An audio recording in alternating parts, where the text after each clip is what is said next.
You know, sometimes you're so close to a topic, you're not confident whether it's actually externally interesting or whether it's just your personal obsession, like me with Teslas. And barefoot shoes. Yeah, most things. There is a legit danger. This one is too. I find this more interesting than other people do. But I think running technique and how it's treated like it's not a skill is really interesting. It's almost like just like a God-given right. It's like, no, there's a great responsibility when it comes to your running technique. Because the thing with running is everyone, that's able-bodied can run. So you grow up and you run around, and everyone can run.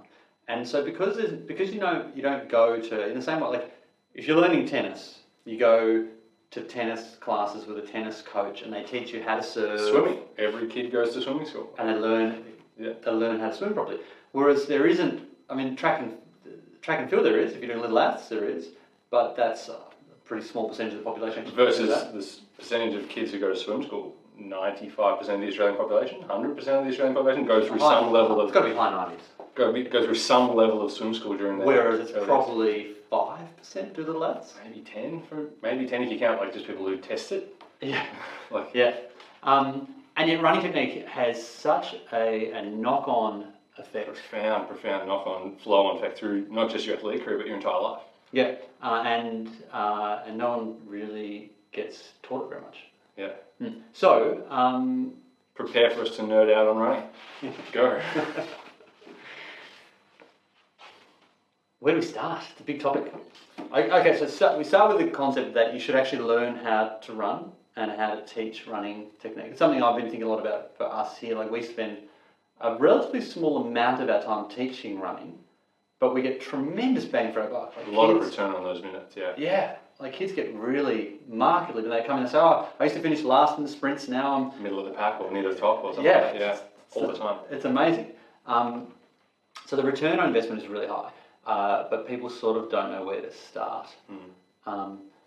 What do you think I think the barefoot shoe thing ties into it in the cushioned heel allows you the luxury of running. I think we have to start with the shoe allowing the stupid running. So if you had back when we evolved, people didn't learn how to run poorly because they had no choice, because it hurt to run badly. We now have shoes and cushioning and motion control and orthotic and stuff like that, where it controls your foot and it allows you to run poorly. So when I grew up, I wore, for sports, Dunlop volleys. No cushioning. Flat rubber sole. Yep. And if I ran wrong, if I did a heel strike, it physically hurt. It was a very immediate feedback. Yeah. Yes, pretty much. The only way it could be better is if you got tasered as you were running. Yeah, there's a taser somehow attached to the bottom if it felt more than 1 times body weight. But probably in that, it's just the perfect feedback. It's the perfect feedback loop. It's not having a cushion. And then... and so, so on that, it's not that barefoot shoes are the answer. It's like everyone just put on barefoot shoes and it'll fix everything. Barefoot shoes allow you to feel the feedback from the ground, so they allow you to self-correct and self-regulate and control that poor run. And so what we're looking at now is a population of kids. So the kids who grew up in, who were born in the 90s and onwards. Late 90s onwards. I was lucky enough to get pretty crappy shoes when I was young. They had good shoes with good cushioning, which gave them the luxury. It's like an entire generation of kids that have ridden around on training wheels their whole life. They've never ridden a bike without training wheels. Yep. And so they've got the luxury of not learning how to balance, just riding around like this all the time. And that's what our kids' running technique is as bad as a 15-year-old kid riding around on a bike with the training wheels on that we see. And it's because of that luxury of the heel strike. So changing that, first you've got to convince people that a midfoot strike's a lovely idea. Yeah. And then you can do I can do a big argument about it the other week, and someone posted a video showing showing a takedown video that turned out to actually show the person doing a midfoot strike. Let's be really clear on our terminology.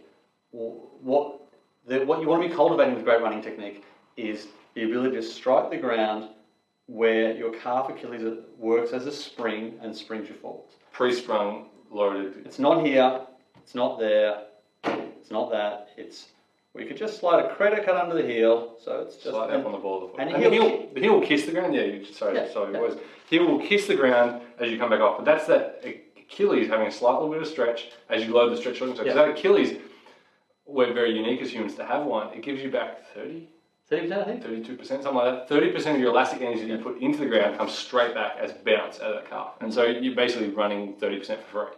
Yeah. Which is why sometimes if you bounce up and down on the spot, and you can try this right now, not on a train maybe, bounce up and down on the spot, do it slow.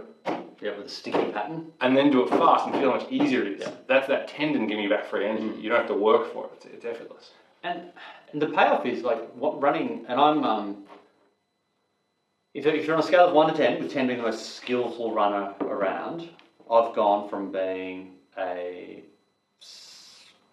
guess I was a 4 because I used to be a heel striker. I'm below a passing grade, I think. And I'm now probably a 7, 7.5.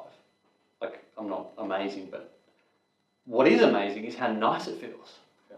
Like that's the big difference. Once you learn how to get there, once you can feel that light bounce. Just like when you learn to serve a tennis ball like properly or any skill, the correct way is actually easier and it feels nicer. I think golf is a really good analogy there. Okay. I spent a bit of time dabbling with golf, and when you hit one right, it's like, I don't know what I did, but it felt good, and it was effortless, but it goes for miles. Yeah. It's the same with good running. When you run nicely, you get that. And running's a weird thing. Nearly everyone listening will have this, where they're sprinting, it feels like they're flying, and they just can't believe it. And then they go, I was working a little bit harder. And go, if I can actually slow down, because they worked on. There's this sweet spot with running where it's effortless, but there's effort. It's just this sweet spot between, because if you try too hard, you'll stiffen up and everything tightens. Yeah. And if you try not enough, you obviously get soggy on the ground. So it's that middle ground where it feels beautiful. You're really efficient and it feels really lovely. Where you get, and so the keys are, number one, you can't do it without a high cadence.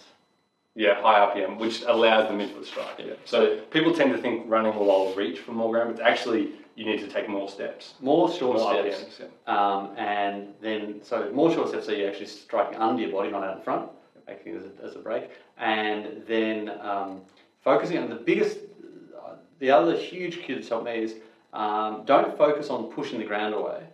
Focus on just lifting the foot up. Getting back off it. Get off the ground, and then the foot will, the elasticity will happen by itself. So you're not muscling it, because we had one of our karate athletes who, for his black belt grading as his next, he's already a black belt, but he's got to get a second down or whatever it is. Yep. One of the things is you've got to do 5K in 30 minutes. And he said, my back always gets sore, and it's like, show me how, I was like, show you how you run. And he ran with this really muscly, it's like muscling every step. Dragging himself through, yeah. Yeah, and sort of, it's that idea of, no, just bounce your way through. So, back to your list. Midfoot strike, fast cadence, keep the foot up. Yeah. I think the one you missed in the middle there is falling into your body. It's huge. So being able to just sort of like fall and let your legs sort of catch up with your body, as opposed to pulling yourself along. You want to be light and just falling into the run. And when there's only a few moments in my run where I get that, like there's only a couple of, it's not the whole run. I'm always trying to search for that. It's like there's so many moving parts. Yeah. And there's a particular part of my run of whatever it is, I'm at like the 2.6k mark, and I feel really warm and good, and just hit that zone. And it's like, the Segway, the cart things that you ride around on, and I feel like I've just got the angle just right, and it's just like I fly along. But effortlessly, fly along without actually working any harder. Yeah. Everything's just working together to make nice. And I get that for about 2k, and then my calves start to blow up. So they're not ready yet. But I feel like another 6 months, I'll be able to tap into that feeling and just run like that all the time. And I wish everyone, it's a really liberating, really nice feeling. But so many people don't know that there's they don't know there's a technique, so therefore there's no chance to be thinking about getting it right. So it's a cool thing to get around. Born to run. Yeah. What's the 3 things? Think light, be light on your feet, be bouncy, get that elastic return. Be easy, so do it effortlessly and try not to think, try not to push, try and just lift the foot off. And then the third thing, only then do you think about being fast. Yeah. And that comes as a result of being light, being easy, and having that quick cadence. And I love the idea, this is from the pose running technique, I forgot the name of the Russian doctor. I'll link their channel below there. You've been watching some of the YouTube stuff, it's really interesting. I love the idea, I don't know that he used the exact words, but it was the idea that if rebound is what you're getting, which is it is to a large extent. Recoil, stretch shortening cycle, plyometric effect, whatever you want to call it. Then what that means is gravity is actually your friend. Because gravity is what enables you to have that. Puts you into that stretch shortening cycle, yeah. And so this week I was thinking about, it's like if you're going sailing, the wind is your friend. Like you capture the wind, you hook in, and you sail, and things are magical. When I'm at my most enjoyable with running, it's like gravity. Gravity is to me what wind is to a yacht. Yeah. It sounds a bit hippyish, but Bid one with the gravity. yeah. We're not finished there though. So this book, it's a little controversial in its history, in its evolutionary history and sort of the science and stuff like that. Yeah.